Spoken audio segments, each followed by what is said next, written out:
called my mom. I said, Mom, this is one of them days where I'm tired again.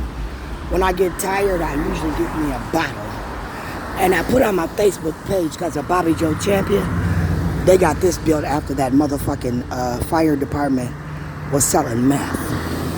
Right? If you go down the corner, the old one is now a boxing ring over there where I used to drop my son off. Not far from there. His friends in these neighborhoods for me are always going to be about Bobby Joe Champion. I told my mom I'm tired of Bobby, Keith, and Don. Said, in my mind they killed my daughter. Got my son locked up. They're waiting for me to die on the side of the road so that them and Barack Obama, with that fucking Green Deal shit, can live happily ever after. Me and my kids are just ants to them. Them little things we fucking step on. They crawl on your counter, eat your sugar. That's how Keith, Bobby, Dawn treated me and my children.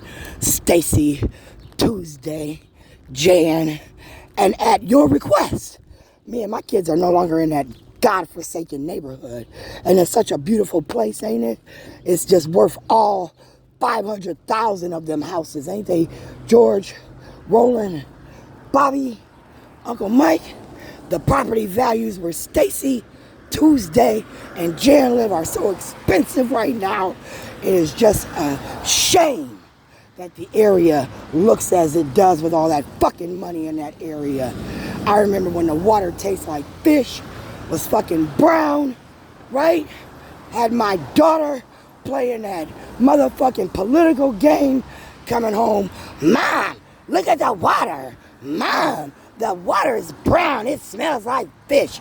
That's Andrea, Bobby, Keith, Mike Sr. I can't stand them motherfuckers.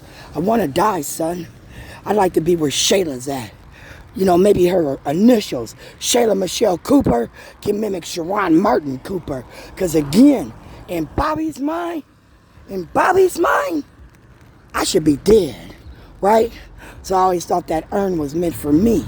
I thought Bobby bought me a space from motherfucking Estes, April Estes, right? Doc Rev Witherspoon, Reverend McAfee, so y'all can have the COVID fund. Ain't you living real good right now? Don't you feel real good about yourself, Rev Mac? I said I didn't know who the fuck you were until you were on national TV and your kids got pulled over for, leaving a bar, drinking and driving or some shit, and they said that they didn't have their gun license. They came to your door about your motherfucking grown-ass kids. And here I am like, well, I thought Rev Mac raised his kids good. What the fuck that got to do with Rev Mac? His kids didn't want to get a fucking gun license. They obviously didn't need one. The fuck Rev Mac got to do with that shit? You saying he didn't teach his kids right, motherfucker?